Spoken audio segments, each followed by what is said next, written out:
welcome to another episode of the TIC-Talk podcast. Of course, it's the first time that I'm hosting. The other editions episodes have been hosted by my two co-hosts, who I will be introducing this time around. So, of course, first we have Tomiwa, and then we have Not So Innocent. So today we'll be talking about masculinity through the eyes of three men who have grown up in a society that has a very interesting perception of masculinity and everything around it. So welcome once again to this episode. So we're going to start with Tomiwa first. How do you define masculinity in today's context? To you, is it a fixed concept or does it evolve over time? And how do you define it as it relates to you? Basically, what is it to you? So I feel like masculinity is both something that society gives us a definition for and what we also have to find for ourselves, right? Yeah. We have the traditional stereotypes, right? We have the manly roles of being the strong guy, being the provider, being the one who is the stoic in the face of, adversity, who, displays outer strength, even when everything is falling apart. And I don't think there's any definition of masculinity that will skip any one of those attributes, right? Yeah. But like I said, beyond the societal archetypes, there are the personal journeys that you need to take as a man to figure out what masculinity is for you, for yourself, for your context, for your family, for the people that you care for, etc. And for me personally, through my journey, what I've realized is that masculinity is all about balance more than anything. Balance in the literal sense of the word, where it means essentially being the person who at all times has reason and is finding balance between two extremes. You can't be too loud, can't be too reactive. You also cannot be too soft. You also cannot be too passive, right? Yeah. In literal sense, like I said. But as a concept also, all those attributes I mentioned earlier, strength and stoicism and, outward calm in the face of adversity, you need to have it. But you also need to understand that there's a place for vulnerability. There's a place to show yourself as weak in order to acknowledge the strength of others in your life, or allow yourself to be weak in order to allow the strength of the other people in your life to lift you. And finding that balance constantly is probably the most important thing that you can do as a man for yourself, because I think it just strengthens you. You become a lot more than the sum of your parts. So I've said a lot, and I think that as a summary, masculinity is balance, both in the literal sense, balancing your thoughts, balancing your actions, balancing your emotions, right? And as a amalgamation of all the concepts, both the concepts that society gives us as what masculinity is and what we find out for ourselves in our personal journeys, finding that balance constantly. It's not like you also get to a place where, boom, and pick masculinity, I've figured it all out. No, it's a constant journey. Masculinity in your 30s will probably be different from masculinity in your 50s, or different from masculinity in your 20s. So figuring out that balance and constantly applying it through your daily life is what masculinity is for me. That's how I see it. Okay, just to follow up on what you said, I want to ask, are there things related to masculinity that are general for like all men, and then some that are more personal and unique?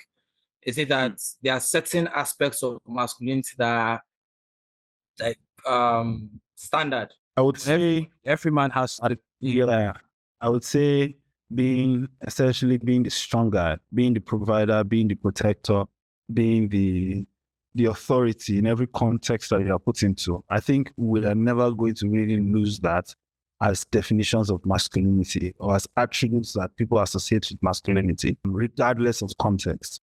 We are always going to have that. So those would be like my primary core archetypes that regardless of context, regardless of time, masculinity will largely be defined by your ability to provide, to protect, your ability to be, an authority wherever it is that you're thrown into, even in familiar context. Yeah. Okay. Innocent. So to answer this question, right, I can you hear me? To answer this question, I fired up Google and I asked what is masculinity. And there are many definitions from Wikipedia, from Google, and from universities and everything. But there's this one I want to share, and it's larger, but just the first part of it. Masculinity equal to social expectations of being a man. I mean, it goes further down. The term refers to roles, whatever. But that first part of it right there, for me, encapsulates what masculinity is. One, it's an expectation. Two, it is socially defined. So suddenly, what it means to be a man, what is socially expected for you to be a man growing up in Agbo, is different from what it means for you to be a man growing up in Goma. It's different from what it means for you to be a man growing up in Ibora.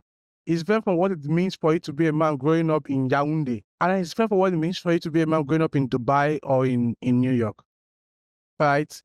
And then suddenly, when you, at least from my point of view, when you look at it like that, you realize that there really isn't any particular way to be a man. It is what has the social order of a given time and place decided.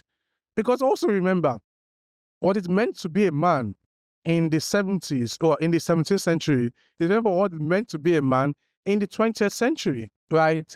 Suddenly, it becomes clear that it becomes clear that there isn't one way to be a man. So, also, you need to realize that these are expectations. And unless if you have a particular syndrome of wanting to satisfy everyone, it is fine to let people down when it comes to their expectations, especially if those expectations are proven to be harmful to you. So masculinity has been called a lot of things, has been redefined so many ways. Maybe yes and no. I don't know why. I honestly don't care. But I've always found it interesting whenever people engage me with ideas of, well, you are not being a man. You're not acting like a man should. You are not living up to what it means. And I always find that funny because I'm like, how the fuck does that concern you? So long as I'm not acting harmful to myself. And I find this I know I'm kind of like getting a bit ahead of myself, but that I was watching this video on Twitter, and for some reason, some people thought it was wise to go find the dude and do a follow-up video with the dude of a kid who honestly don't think that kid is more than 17 for any reason, or 16. Something states, is it Ola State or something? Did you guys see the video? Kokwe State, is it? When he was being asked about if he had a girlfriend. Yeah. Yeah. When he was being asked if he had a girlfriend. Guy that said that she was cheating on him and he can't marry her. Exactly. Now, my problem wasn't just the words he was saying. It was the way he was saying it. The adjectives, the phrases, the facial expression. And we know, and he's saying things like, you can't trust the... I'm like, when exactly was this idea planted in your mind? Right? You understand that it's probably some Ebola Dugo has made him feel like this is the way that the ideas. Do you understand? So the expectations of what it means for him to be a man includes having many women that you can call on whenever you want to have sex, constantly having sex with all of them, but most importantly, not trusting any of them and treating them as if they are nothing more than just prostitutes you can use whenever you want to. Yes. Right? And in all of this, he's still a kid growing up. And honestly, I watched the video. I know a lot of people were laughing. Maybe they should. But I felt like society failed this person because society decided that this is what I expect from him. And then tomorrow we wonder why we have prevailing gender-based violence in the country, right? Yeah. So not to go too far or too deep. For me, the easiest definition of masculinity is social expectations of being a man. And I think everyone going into that should bear in mind society and / social changes with location and time. 1. 2, it is an expectation. It is fine to let them down. so long as you're being true to yourself. Not to sound preachy, but that's it. Yeah, makes sense. But there was something you said that I want to now get more into, right? So you talked about how in different places, based on that definition of masculinity, in different places there are different expectations. Because as it said, this is what society expects or wants about this, and we have different societies across board. Now, just like I asked Tomoa, in this regard, is there something common for you from place to place that regardless of where you are, what society you are in, it's a very standard expectation cross board, in your opinion, or what you say? I mean, one thing that seems common in most places, but even in those places, depending on what your nucleus is, it might be different slightly. But generally, above board is this idea that a man should be strong and not cry. A man should not show emotions. At least it's some certain type of emotions. It is fine for a man to show anger, but it's not fine for a man to show tenderness or vulnerability. Right? Those kind of things. But then it is not fine for a woman to show anger or and all of that. So the idea that men don't cry, right? Like act like a man, don't cry. For one, I do have this insane, not insane ability, but more like this problem where I honestly don't know how to cry. Because boarding house, tears don't finish in my eyes since boarding house days. I don't cry, tire. Literally, I feel like I can't remember crying post boarding house. Like I felt like I cried all the tears of my life out during boarding house days in Atimbo.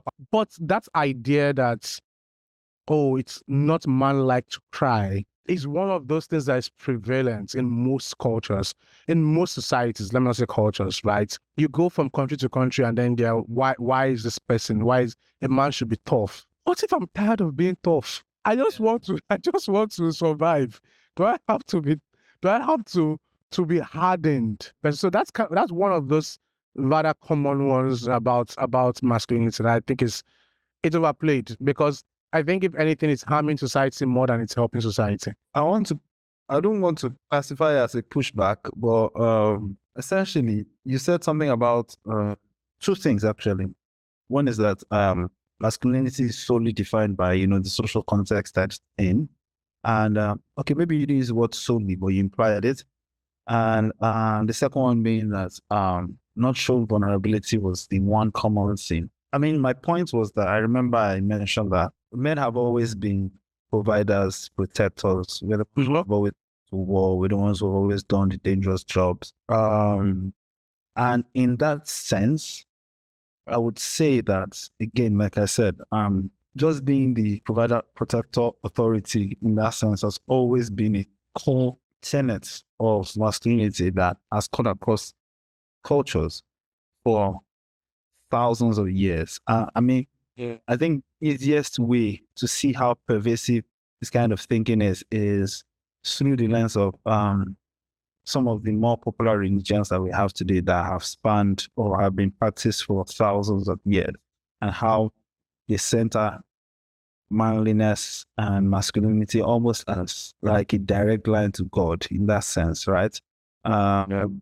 So I would say that every other definition is on top of that core definition where you are the strong person, you are the one who has everything figured out or figures everything out. You're the one who goes to hunt, you're the one who goes to fight.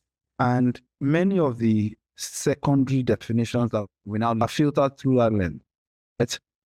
So I'm sorry I'm stealing, this time to talk about this, but I remember reading about a study, one of the most popular studies that tried to figure out how deer communicated. And long story short, everybody believed a fallacious theory for, 30 plus years or 40 plus years until a female team of, are they androgynes? No, I don't know. I can't remember what they're called, right? Yeah. But they were in the same study, and apparently the team that had written the manual, this is exactly how they communicate, had made a fatal error because they were seeing everything through the lens of masculinity. And their findings upended the entire book on how people understood how they communicated. So I just wanted to like make it very clear that I think that we will be doing ourselves a disservice if we say that, okay, masculinity is a purely social definition, and, by implication, then it varies from, society to society or context to context. And I would say it's almost at this point, it's almost instinctual for us, because before we could communicate with words, we have had hunter-gatherers and, I don't want to say the producers. That is very charged word to use. But Yeah. I feel like before we had society, we had masculine and feminine roles. Let me say it like that. Now, I'm not about to get into one of those red pill or what they call them conversations where they like must do this and men must do this. Fuck no, right? I'm not. But I'm just saying that there's some foundational things that everything else is layered on top. Even we don't know how it came about, right?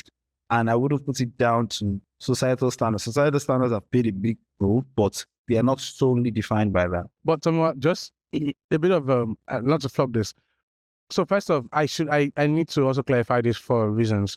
For anyone listening, by the way, the definition of masculinity I gave is a quote from.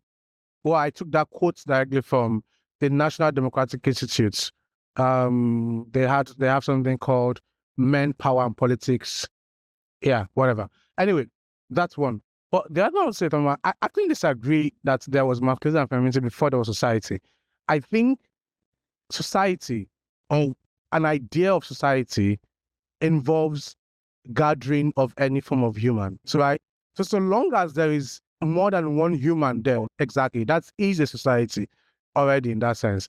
So that I just wanted to clear that up and not drag the time, Now, I've already dragged them, right? So that's those are interesting perspectives. I now want to bring it to the Nigerian context, right? Because we talked about different sites and all that.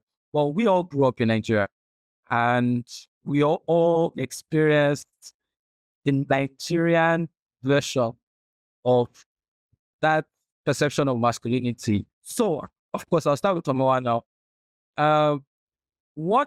How do you see masculinity in Nigerian context, like the way Nigerians view masculinity? And do you think it is problematic? I think, try not to get in trouble.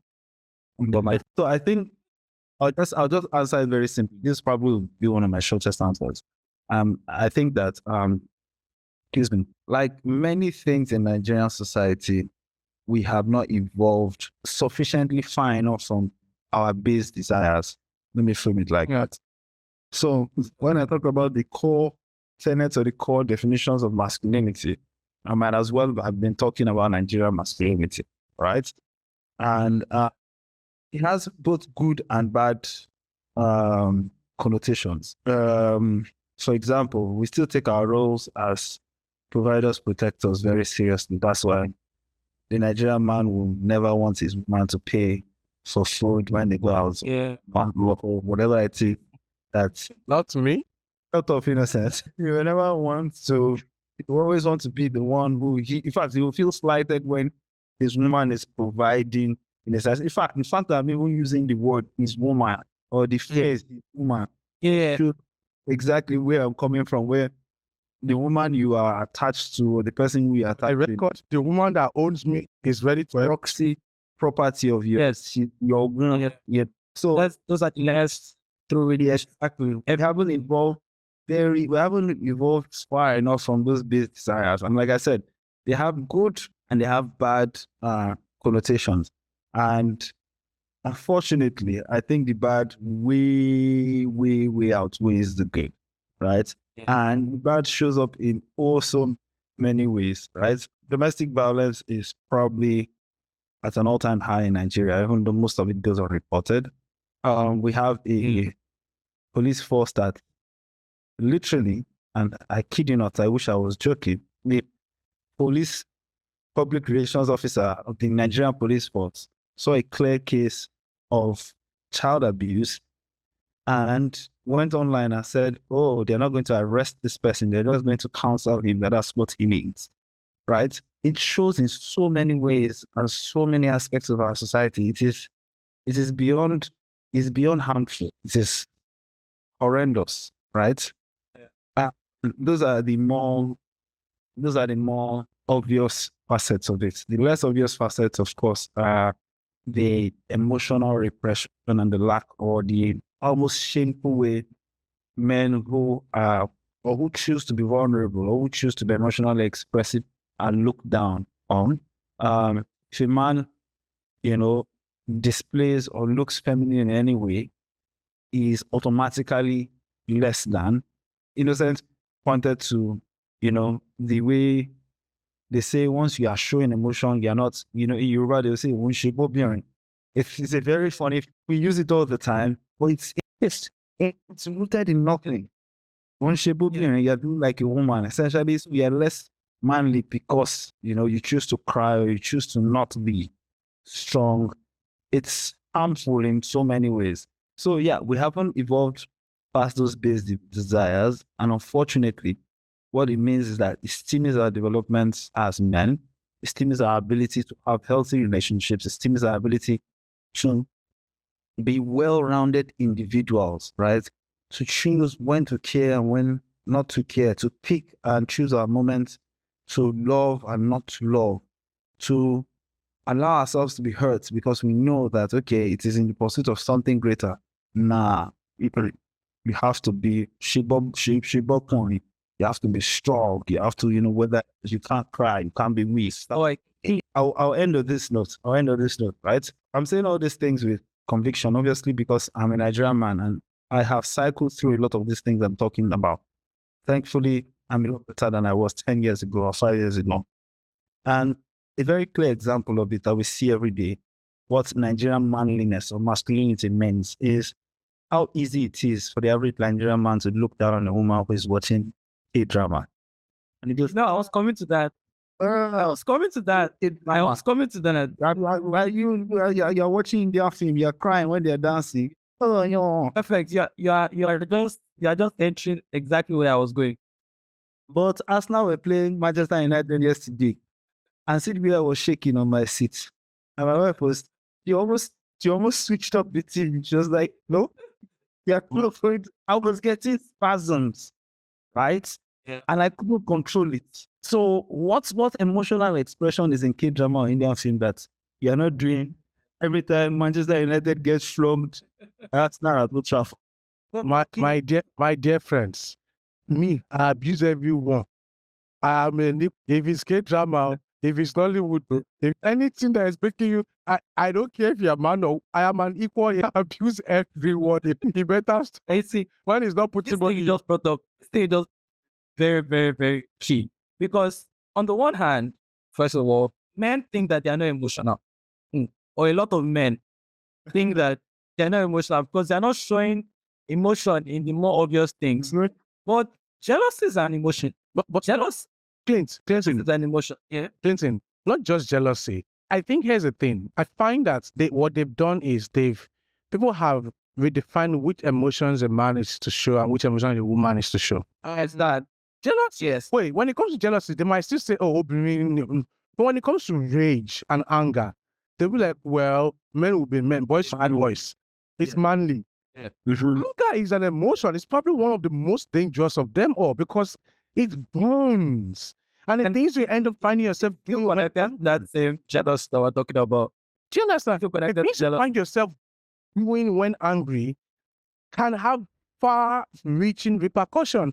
It is a fucking emotion, right? Yeah. But then we've created this mental division. What's funny is that men think that they are any different from people who were believers or people who were who stand pop stars, K-pop stars, and all of that.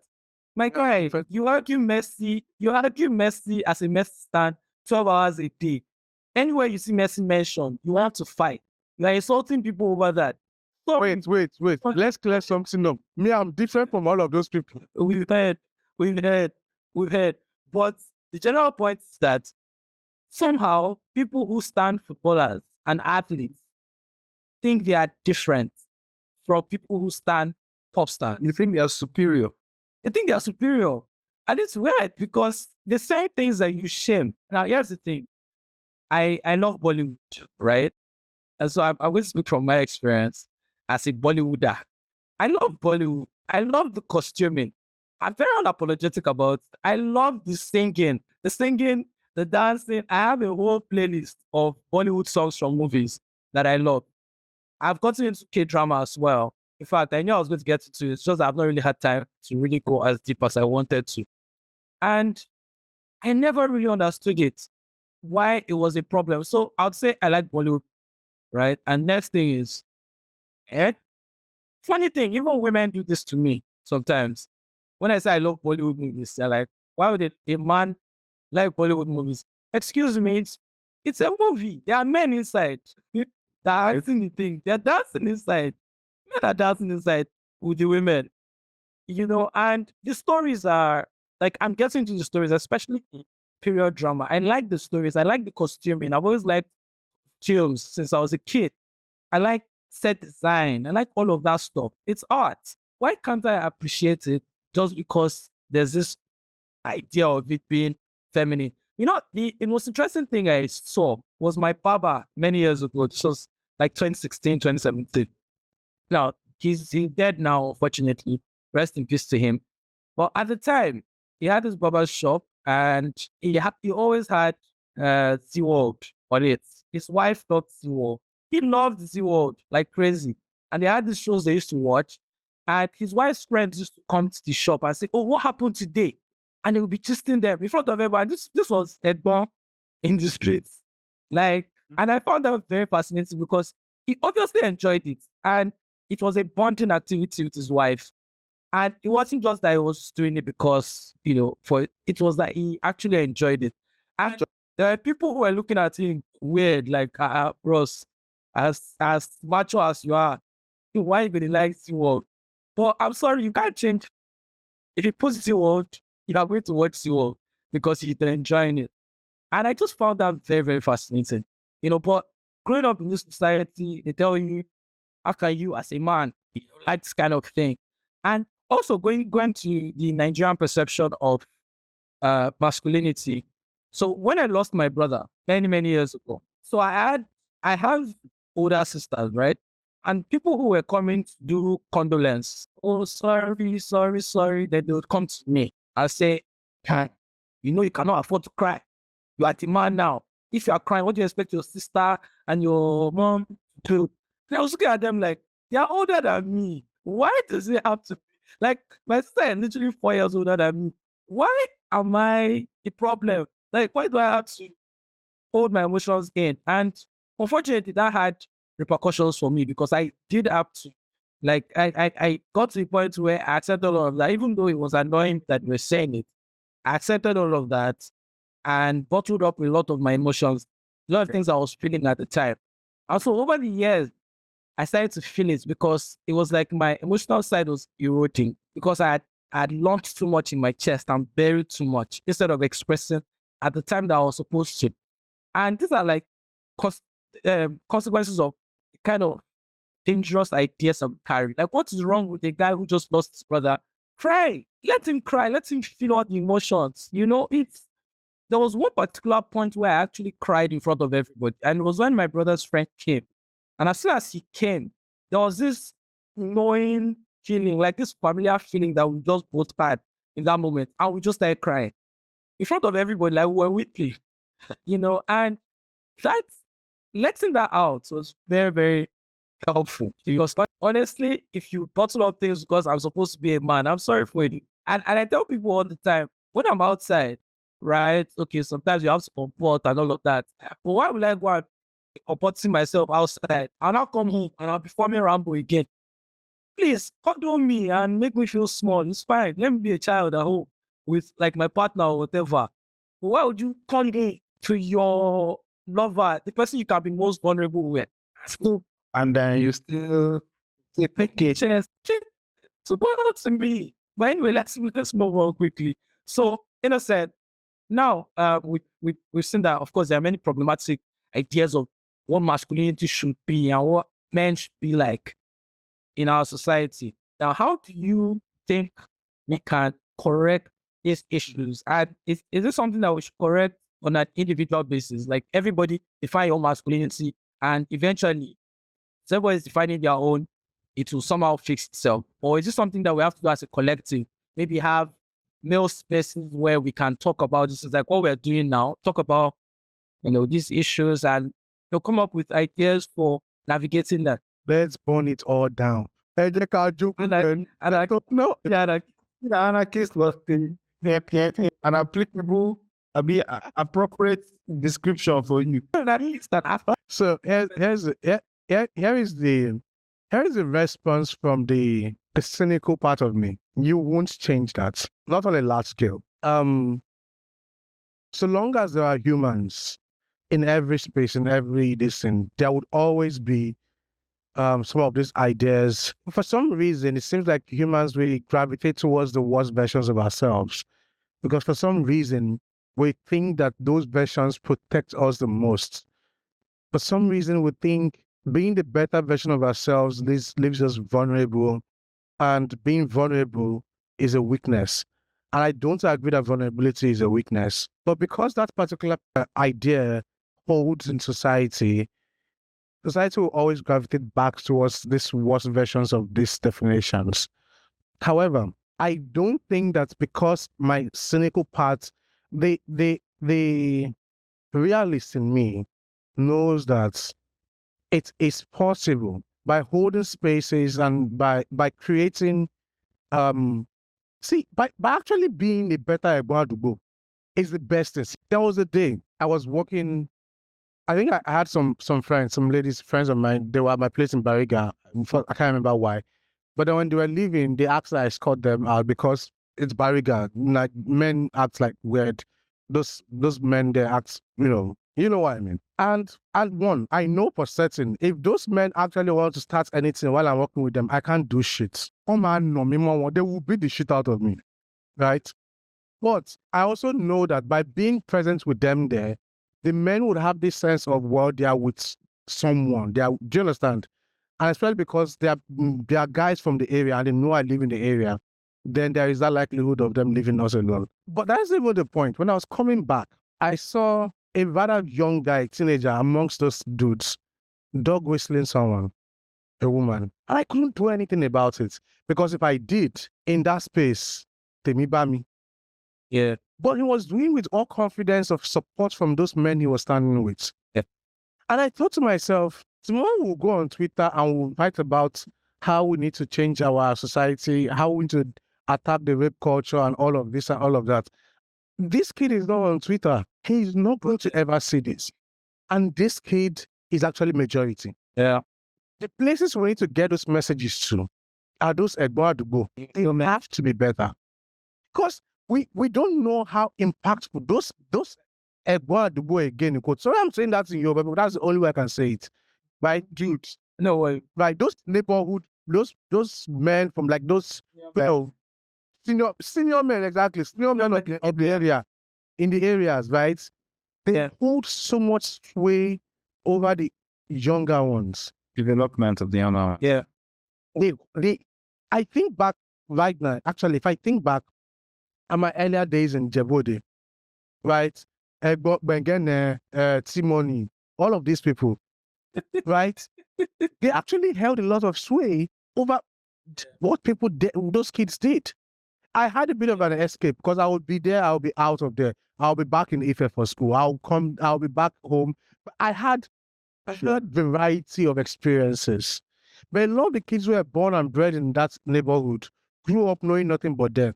And I must say, I'm not even joking. Hats out to Timoni Benga. They were not all like, in retrospect, there were a lot of things that were also like questionable about their behavior. But at least for Timoni, Timoni was my first boss ever.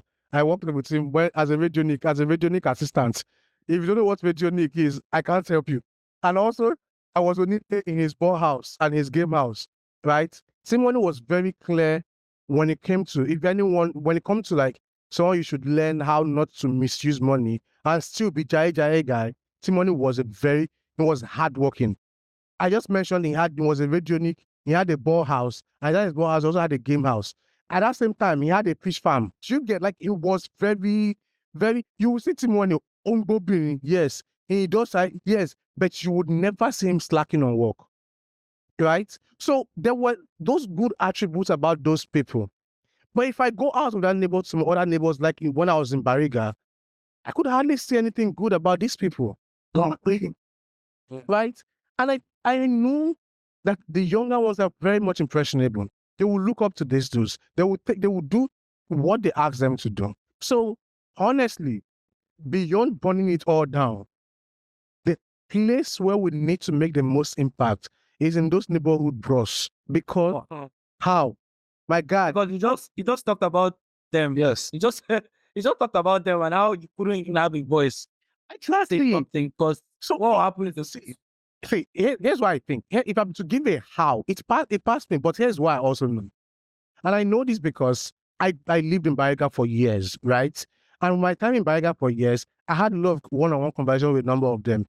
Out of like a lot of them that have one-on-one conversation, there's only one who I can say to date, we still talk. And I know that even though it's not this thing, you could see that he knows what he's doing, right? But you will see that, no, for real. For me, understand. Oh, you understand. But the thing is, like, we discuss everything, politics, women, everything, right? And I'm not a saint. I don't know everything all, but I know that in some ways, in my own little ways, I just let him listen, this is how I see things. Yeah. And it's left for him to go compare and see if this makes things better or not, right? Yeah. And I can see that his approach is softening towards things. And I know that this guy, he's a connector in the area. He's not the toughest guy, he's not one of those bigger guys, but he's one of those people that all of them can't do without because he's a connection guy. Yeah. So I think one of the things we can do is always go back to basic and make sure that those guys, the ones we can discuss with them, even if it's in beer parlor that we go to, buy him that bottle of beer, but have those conversations with him. Yeah. Because those growing up will be looking at him. Yeah. That's the only thing I can promise to do. Beyond that, I must confess, it's beyond me. I don't know if it's an overhaul of our education system we need. I don't know how we are going to overhaul our value system, but I know that we have to reach those people. How we are going to do it en masse is beyond me, but I know that the little I can do is one-on-one with those who I am familiar with. I think everyone, if we can at least do one-on-one with those we are very familiar with, as infinitesimal as my team, something will shift. Yeah. Amen? So, going to, for instance, we've all heard about HK, right? Okay. HK, like HK Academy. Yahoo Boys are giving the next set of Yahoo Boys. I've not heard about, I've heard about the fact that is happening, but I didn't know it had a name. I didn't even know they had a school. You know how they do this, what was that thing? Afame for now? Igbo system. Mm-hmm. Yeah. They are doing it. Yeah, they are doing it with fraud. So those guys who are, on the wrong side of society, and in terms of like fraudsters, they've decided that they want to mentor the next generation of fraudsters and build more frauds and create this large, pack of fraudsters. Can I quickly cut and say something? What? Just out of the blues, I actually want to give huge kudos to the likes of Tunde, Lokoya, Wenga Sheson. What's that guy's name? Budget. What's the budget guy's name? Sheon. Yeah, I want to give them serious hats off because I just realized that I just remembered what they are doing. What these people are trying to do with us is what these other people are doing with other things. Exactly. Showing this is that there is a different way of thinking, and that it works. That's actually the answer. That's how you pose. Yeah. The question you pose, innocent, of how do we do it en masse, is actually media. It's mass media, and mass media need to show this example. And not to be a broken record, but there's a lot of things that we're doing wrong. I don't have any problem with the people who love Big Brother Nigeria. I think it's a totally reasonable thing to do with your life. it's again, it is perfectly reasonable because people, right? But I think that it is actually illustrative of all the ways that our media is undercutting us, right? Undercutting our society. Because I don't know, 15 years ago, thereabouts, the biggest reality show on TV wasn't a math competition or a science competition. It was Good Ultimate, and when Good Ultimate Search was to be smart and to be physically active, right? Yeah. And now we have Big Brother Nigeria, where you just need to be a big enough charlatan, Yeah. and you get rewarded so you can be an even bigger charlatan. Yeah. Yeah. And we see this reflected in It's very reflective. organized religion, right? Yeah. Especially in politics, of course. Basically, a lot of the examples of leadership that we have in our country are bad examples. And good examples are having to bust their balls, right?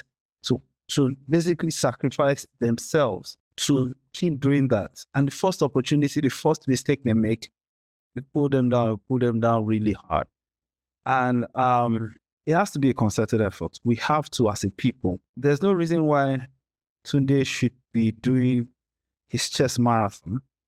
And I mean, he raised a lot of money, thank God, you know. But then some random person has family drama, and because this person has been in some reality show or something, this person can post a GoFundMe link and raise how many thousands of dollars in less than 24 hours or thereabouts.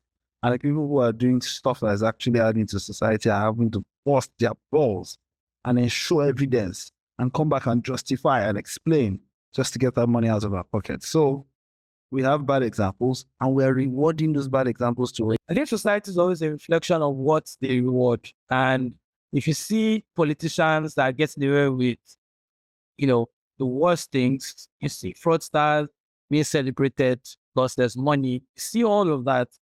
As a young person, you're more likely to tend towards that because it works.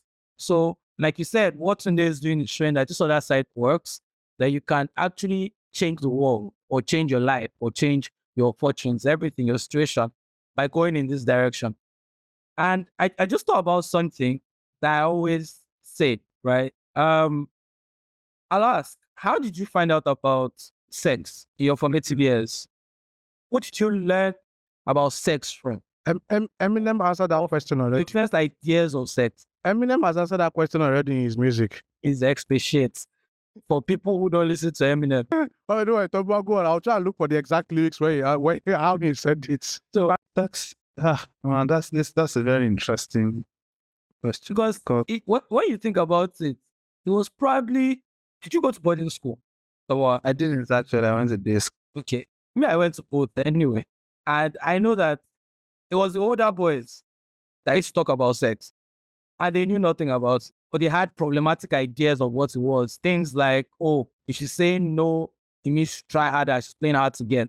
And those kind of dangerous ideas. We learned this from those older boys who were saying those things. We didn't know. And it comes down to that sometimes.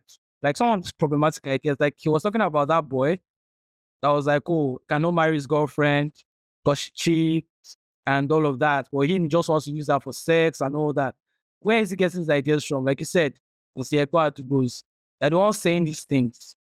They're the ones putting these ideas. And I've had an experience where a colleague of mine, older colleague, by the way, was about maybe 3 years older than me, many years ago.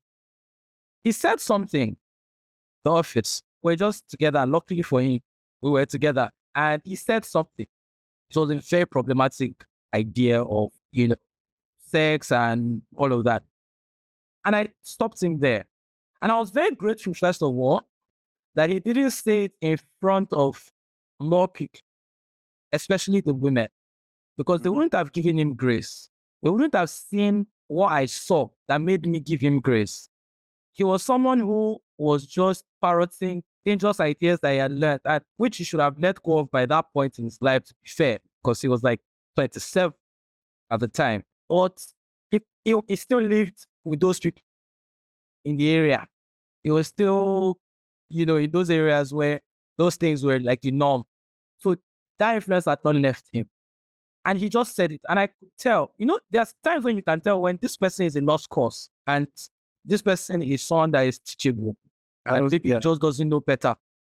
So I clocked that in the moment that this guy just doesn't know better. So I sat him down, we had a conversation, and I told him, and I explained why that idea was problematic. And in the end, he saw it.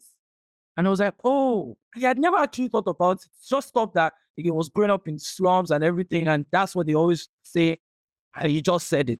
It was just there in his head. And this was actually someone who was a very kind person, by the way. Like, generally kind, very soft with everybody, but that idea was there because of what he had heard. And so I noticed it and I gave him grace and I had that conversation with him. And he resolved to stop thinking that way, and he saw where I was coming from. And I started to think about how many more people are like that, first of all, in our society, that have never actually stopped to think about the problematic ideas that they grew up with from the grow up with older.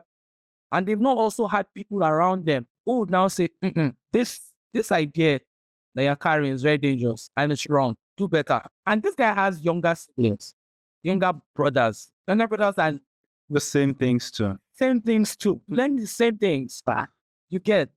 And I was also thinking about the fact that if he had said it in a different gathering, he had said it in a gathering where the women in the office were, he wouldn't have gotten yes, he wouldn't have gotten any grace, because for them it's not their reality. These things they have to do every day. They don't have time giving grace to someone who says stuff like that. The only reason why I could give him grace and in that moment was because I could tell from knowing him personally that it's not that kind of guy. It's just the dangerous idea that, he was living in a relay. He grew up in Mushin, around all those problematic interests. And which brings me to a possible solution, very, very similar to what you said already. In our own small spaces, whoever we can influence, if it's 3 people, if it's 4 people, we say a young person, in a place where we can actually talk to them. Say a young person with a problematic idea. I do with my nephew, I do with my cousins, I do with anybody around me. And I talk to young people a lot, or younger people, because I'm still young. Younger people a lot.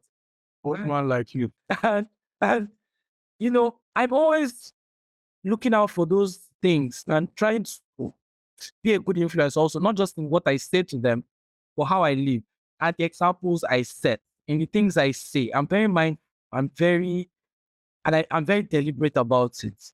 I feel like if we had more people who are also trying to mentor younger people and show them a direction, if 50 of us decide that, let's take charge, because we have to look at what the women are doing for the younger girls and what the women are trying to do. You understand? And if we can take from that also and say, okay, let us also do this for the guys, because men will come out tomorrow on Twitter and say nobody cares about the men. But then you ask them, what have you done with the younger boys in your area? What have you done to help them think more progressively and more sensible and better? And it's always crickets. So I think that's maybe a possible solution. Us in our little spheres of influence, deciding that, okay, we need to do better for these guys or help these guys do better. So the next question I'm going to ask, I'm going to skip over a question I wanted to ask because I think we've kind of covered it. So the next question I'm going to ask is, what were your first impressions of masculinity in your formative years? And how did you get out of that box and evolve out of it? I'll just speed run through it. First one, of course, is the fact that, Chibokoin, don't cry, be tough, be strong, right? And also very clearly delineating certain roles as male and certain roles as female, right? And so cooking and cleaning were very female things. And then ironing and, cleaning the apartment, or rather not cleaning the apartment, cleaning outside, cutting grass, raking, the very male things, right? Yeah. And my parents I give them a lot of grace for this, actually box the trend in the sense that they then tried to mix it up, right? I'm a decent cook today because I started cooking at 6. My family, we had this thing where on your birthday, you would make your birthday rice and by yourself. Oh. And obviously, I don't remember mine, but I remember my little brother's birthday rice. Half of it was grain because he didn't wash it properly. The idea is you have to eat it, however it is you cooked it, right? And then make a proper meal later. And my mom and my dad did a good job of mixing things up, ensuring that, you know, the boys did the more sometimes feminine things, and then the girls did some of the male things. And even though they were doing their best to kind of mix it up, right? Of course, we had neighbors, and I mean, less so these days, but then, I mean, it took a community to raise you, and everybody and their mother had a say in what you were doing and what you were not doing. And you have an kitchen, you know, like, call your sister to come and do this, you know, or why are you doing that, right? So those expectations and those roles were a key part of these things. Also, within the family dynamic, whether they realize it or not, it feels like there's something is very common how they say, oh, girls mature faster than boys, right? So boys are allowed to throw tantrums and, you know, be slightly more disruptive and destructive longer than girls are, right? Because for whatever girls mature faster. So I ran them to be giving them the latitude to be less emotionally, you know, intelligent was also like, and then I myself, and of course, a lot of the children around, you know, experienced that. And then it extended to schools as well, right? So, you know, you boys are, of course, they're the ones that will do all the sports. They're the ones that will do all this, but they also have to be first in class. So a girl will outperform a boy in some cases, and then you'll see, you know, it's almost like a thing of shame. So girl, they come first for your class. Yeah. You know, so it's little things, right? Many things that we didn't think about in that context then, but it just reinforced that, oh, you are supposed to be this as a man. And if you are not any, or if you are these other things, then you are less than a man. You are doing like a woman. You are bad you, right? And of course, peer pressure groups then reinforce all that. Your friends are hearing the same things from their parents, hearing the same things from, you know, their schools. They're hearing the same things from the same neighbors that we're talking about. And of course, they're, you know, pouring all that into your head. They're more adults, like Innocent pointed out, of course, they are the grandmasters of everyone telling you Who is at the center? Robert, so go and talk to the girl. Go on, nothing answer you. I'll slap her. You know, if she tells you no, slap her. She cannot do anything. So they're pouring all this stuff into your head. And in many cases, not everyone has strong, you know, male role models that they can look to and say, this is the idea. This is the person that I need to be. So for many of them, it is this egg. And even though outwardly, at least to people who are their age mates, they may present a certain way as responsible and clean. To the younger ones, they then were very raunchy, you know, sharing details, giving information that they really probably shouldn't have been, you know, sharing with other boys for whatever reason, just to feel, I don't know what better. So yeah, all of these things were incredibly problematic. And to talk about the way I evolved out of these things, I don't like I am still evolving, right? But I think I was very lucky in the sense that I was taught introspection fairly early, and introspection allowed me to think about the things that I did, and in many cases allowed me to try to decipher why, right? But introspection wasn't enough, right? I also had to learn communication, and that took very, very long, and I am still working till today. Talking to people or having people talk back at me about things that they've observed or noticed or seen, you know, is probably one of the biggest, I would say, biggest levers that have changed or moved my life in directions, opposite from a lot of these bad, problematic perceptions of masculinity that I'd learned over the course of my life. And combining, the willingness and ability to communicate and ability to introspect literally has changed my life, right? So the communication means that, people are pointing out these flaws, and because I'm willing to communicate, there's always defensiveness, right? But at least there's willingness to get past the defensiveness and be like, okay, this person pointed this thing. Why? Can you just think and then find a better example, either from their instruction or their communication or from a secondary source of what you need to do to get past that problem or that perception. And that's how it works for me. It's a very generalistic answer in the sense of how I've evolved, but it's the only answer I really have. Yeah. Innocent. Now, has there been a major experience where you had to push back on? I mean, we've heard some of the things that Noah talked about, and I'm sure that I've had similar experiences to that, and I'm sure you've had similar experiences as well. Is there any time where you had to push back on that kind of, on a negative idea or problematic idea of masculinity that you weren't fitting into, that you're being called out? Well, you have to define pushback. I mean, because there is an active thing of like pushing back and listen, no, I'm not going to that. And there is a quiet just ignoring what the fuck the person is saying and just doing your own shit. So I must say, I've been cowardly in the sense of being overtly pushy back on it, like, oh no, I'm going to take this stance. No, I've just let people say whatever the fuck they want to say, and I do whatever the fuck I want to do in regards to that. And I've also never been quiet about the fact, when asked, never been quiet about the fact that I think that most of all of these things are just irrelevant to me. And what is most important is why I said in the beginning, what's most important is so long as you're living a life that is not harmful to yourself and to others around you, that is very key. It's more important than living up to people's expectations of myself. So yeah, instead of like outwardly pushing back, I'm more of the person who will just be there. The person will say what they want to say, and I'll just be laughing like then we'll leave them. I should go and do what I want to do. Right. And then they get like surprised, like, when we told you this is don't be so irritated. I'm like, I don't know what I'm doing, because I know when I fuck up, when shit goes down, that person is not going to be there to bear the responsibility with me.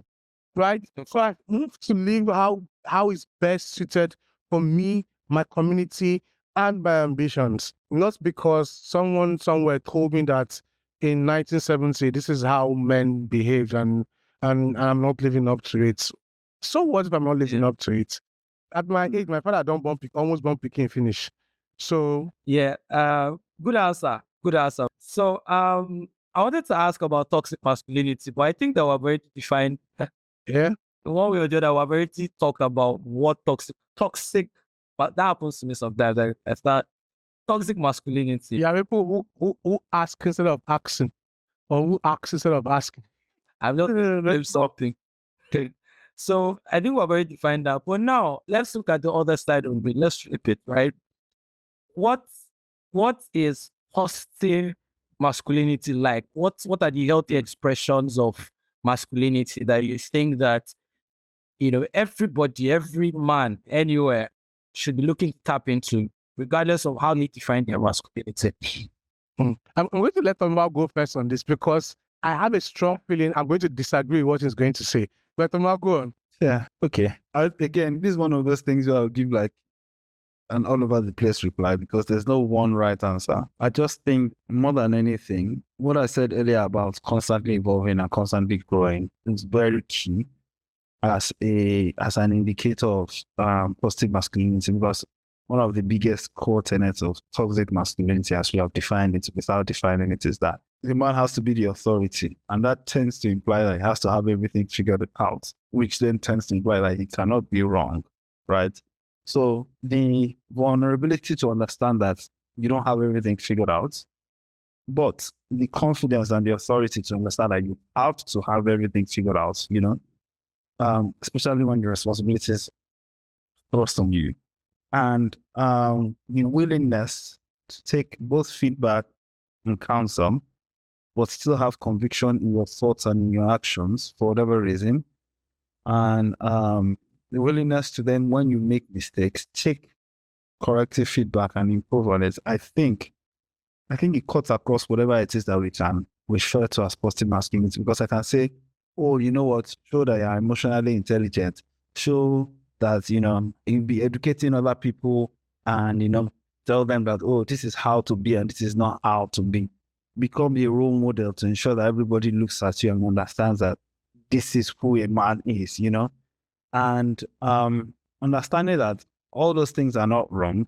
None of those things are wrong. But at the end of the day, we are each of us is natural. We are very clear reflections of, the life we live, the journey that we've come through. And we are going to be flawed in so many ways, right? And understanding that, accepting it, and then understanding that it can be better, must be better, and then constantly fighting to, find that ideal, whatever the ideal is, both through acknowledging that you are broken and you need fixing in a sense, right? And even when you push forward, understanding that you can make mistakes and you need to be able to be willing to take feedback and correction and refine and improve yourself. That's it. That's what encapsulates positive masculinity. Are you ready for me to disagree with you? By all means. One would think that based on what you said, there's no space for me to disagree. But as has been pointed out recently on Twitter, I am the person who enjoys saying I disagree. And I disagree just based on one small principle. Yes. You see, everything that might be defined in quotes as positive masculinity are signs or are things you should do as a proper human being. They are basically how to be a person, right? Either you want to... As defined is the problem, right? Is what you are referring to essentially. Exactly, as defined. So I think the problem, because generally speaking, right, and I think about like what should one do to be positively masculine, and I find that everything I would say you should do to be positively masculine is the same thing I would tell to a sister, a daughter, anyone, right? It's general. The only thing I think needs readdressing is understanding of what masculinity is. Just be a person first and foremost. Like, understand first and foremost you are a human being. Interact with the world first with that understanding. Then understand the limitations of societal expectations on you. And so this is what I'm disagreeing on the technical ground that we all just need to be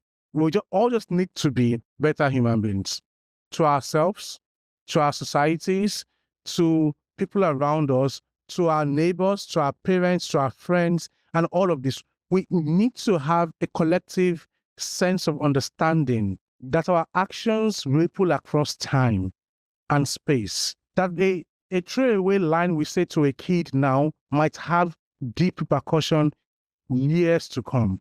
Years to come. Right? And that might affect how that kid sees themselves. So I don't know. I'm sorry for stealing your thunder there. I'm going to ask you a question, and I hope that, By the way, I don't want to be a provider. I want to be provided for. Which is, the thing is, we've both acknowledged that there's certain core foisted on us. I mean, we're adults now, but people who are older than us and the ones who are growing up now are still being raised, according to those tenets for the most part. And establishing and accepting that, don't you think then that removing masculinity from the equation is almost like, all lives mattering, Black Lives Matter? I'm not asking anyone to remove masculinity from the equation. I'm just not asking anyone to put masculinity in the equation. That's the funny thing. I'm not all life matter in this. It's a simple thing for me, right? It's a case of sometimes I've said this in God knows a number of times, generally speaking. Sometimes when we continuously focus on some things, we empower it in ways we never imagined. Now, I'm not saying masculinity as is defined, as is existing, as we've already covered, is heavily flawed and all of that. That's what I'm saying. But when I think of how do you fix that, the answers are just, these are just basic things you should do as a proper human being, as a good, like as a sensible human being. These are not particular to being a man. They're not particular to being a woman. They are commonsensical. So the thing is, I don't think I would ever approach my nephew, my young nephew, who is 5. I don't think I would ever in my life till I die approach him and say, this is how to be a man, or what you're doing is not manly. I don't care what it is he might be doing, right? I'll be more interested in how are you as a person to those around you? Because for me, whatever it might have been praised as how to be a better man is encapsulated in how to be a better person. So it has nothing to do with, I honestly couldn't care less about at that moment, about how whatever society he finds himself. And here's the thing, going back to my earlier definition about societal expectation. I believe that if you understand and if you're a better human being to yourself and to everyone around you, you are able to fit into every society. Not fit in the sense of be their darling, but you're able to find your ground. You're able to go into any room and hold your ground because you understand what it means to be a human being who is not in a vacuum. So that's the way I say it. We just need to raise better human beings. Like, let's go to the final stage, which is us now giving our own advice on like to the younger men, to the men who are watching this, the ones who have not resolved their own masculinity or their own ideas of masculinity, ones who are still getting moved around by every wind of doctrine, all that. What is your advice there? The upcoming men, ones that are still the teenagers, and ones like me that are still in their 20s and children.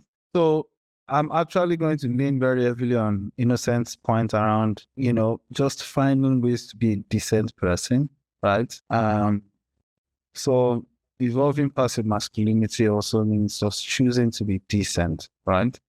And I guess the advice would be look for role models that project decency, who are kind, even when they don't need to be, who are loyal to their friends and to their colleagues, who are strong, but who are also strong enough to admit fault when need be, and then just model your life after them, to be honest, right?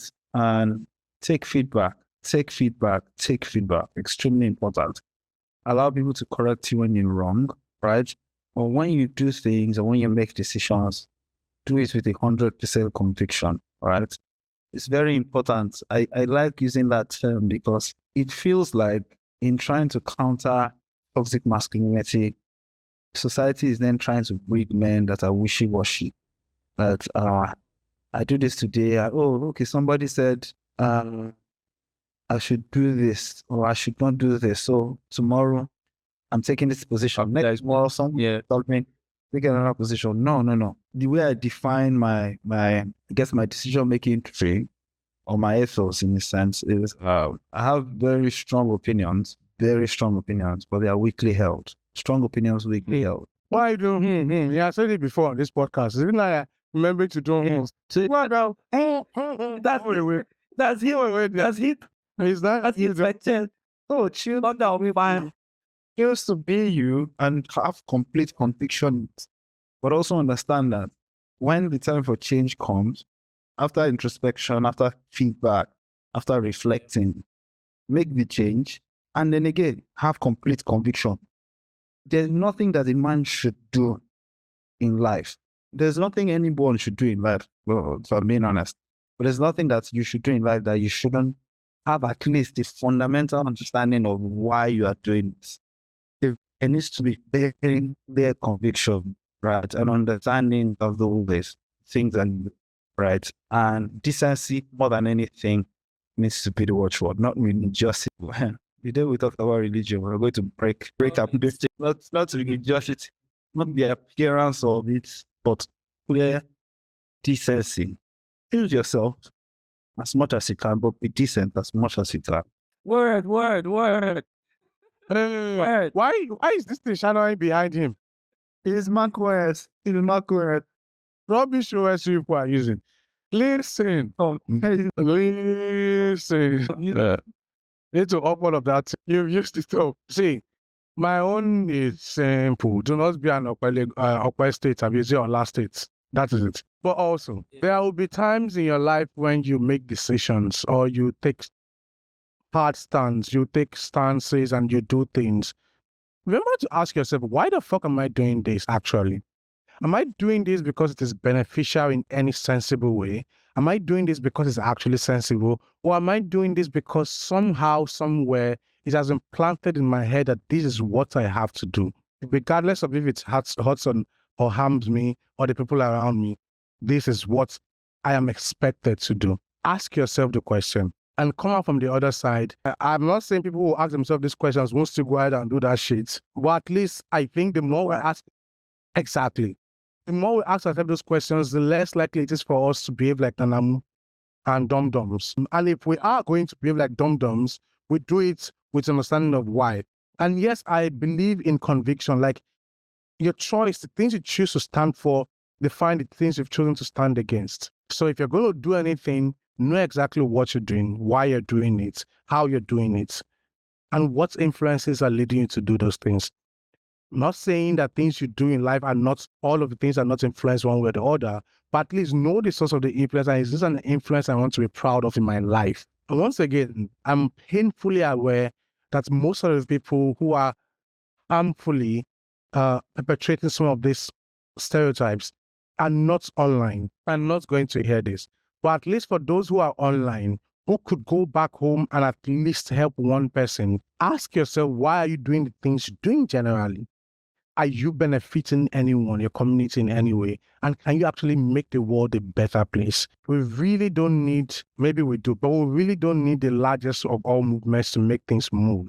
Sometimes it's just those tiny grains of sand that we pull out from underneath the rock that makes things cave in, and then we get the success we want. So ask yourself questions. Am I doing things that benefits life around me? Or am I doing things that it is written that this is how I should act? What I have to say. Picture. So my own advice is basically how I live. First of all, I live on my own convictions, like Thomas talked about. I'm a big convictions person. I got to a stage in my life where I had to break down everything I'd ever known, tear everything down and start again. And this time only accept things I had a conviction about in general. And also to take a stand on important issues cross-board, know where I stand on everything from religion to other societal things, and to move in that direction based on that. And of course, to understand that there will be time for reflection and to constantly review my ideas about things. Of course, I have a conviction, but also I have to leave the door open to the possibility that I'm, getting certain things wrong about it, and, correcting that and relearning, unlearning, and all of that. Also, consideration. I think someone talked about love being about consideration. I think life as a whole too is also about consideration, and that's the only way that we can have a better world. Consider the other person. If your definition of masculinity is something that hurts other people, then there's a problem somewhere. If in being a man, other people are getting hurt in the process, you're not considering how this affects other people, how your standard issues, how your reactions, how the things that you're doing are not, how they're affecting other people, then something is wrong. You have to consider it. You have to wonder about it. You have to constantly scrutinize your ideas and who you are. And I always say one thing. Yes, I believe I have the best of intentions for people. Although I've become more of a hater at things, like more of a dedicated hater, like holding grudges because of Nigerian politicians. The ones that started down, I hold grudges now. But in all, I think I have a very kind spirit. I think I really, really care about me, genuinely. And that's something that I can't run away from, because it's like my whole family, they're like that. I'm like, not shit. And I'm still like this, right? But in doing all of that, I've lost my train of thought because I said my family. But in a sense, stop. innocent doing this thing. So what was I saying? Sorry. So cool. Oh, why did I talk about my family? Okay, I believe I'm a kind person. Yeah, remember. So I believe I'm a kind person. I have best intentions and all of that. But I had to get to the point where I told myself that if my actions are not reflecting the good person I think I am, then I'm not a good person. Until I decide to make sure and I'm deliberate about my actions reflecting that goodness that I think I have, then I'm just going to go by default that I'm not a good person. Until I'm seeing it in my actions and my actions are reflected.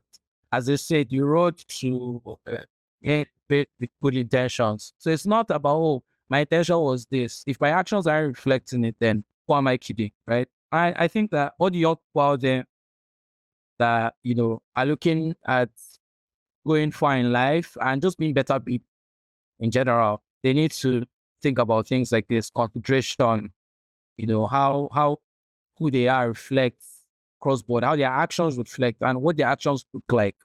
Because you think, the first thing you learn about saying sorry is that you can say sorry when you think you're not wrong. Yes. Because from your own perspective, you did nothing wrong. But what you've done that has actually affected other people. So that means that there's a problem somewhere and you have to reflect and figure out why, basically. So anyway, this brings us to the end. If you leave us, we can talk for the next 3 hours. We have so many things to say, but of course we have to cut it down and, try not to talk too much. Well, I really enjoyed this. I've enjoyed listening to both of you talk. You know me, I always learn from you guys. Like, I come every day with my pen and paper, like that stuff. And to be honest, because there's so much to learn from you guys and your experiences and how you see life. Like, it's amazing, right? Yeah. So for everybody watching, you can follow us on all platforms: Instagram, the TikTok board, Twitter, the TikTok board. Okay, we don't have Facebook. And YouTube, of course. Subscribe, like, share. And if you learn something from this, you can comment and tell us, or you give us, your own conceptions of this thing that we discuss. But anyway, thank you very much for joining us. And what's our next topic? Physical body grooming for me. Can we find another word? Okay. Physical aesthetic. Oh boy, certified. That word can never, ever. All right. English evolves too fast because 100 years ago, we would be right to say, oh, we ended this call feeling so gay. And look at us now. You get the classic. So yeah, join us on the next episode with Tomiwa hosting, and it's going to be talking about physical aesthetic, male aesthetic maintenance. How to, look fly. Yeah. We're going to talk about grooming for men next episode. See you. Oh, bye-bye. Bye-bye. For next episode. Bye.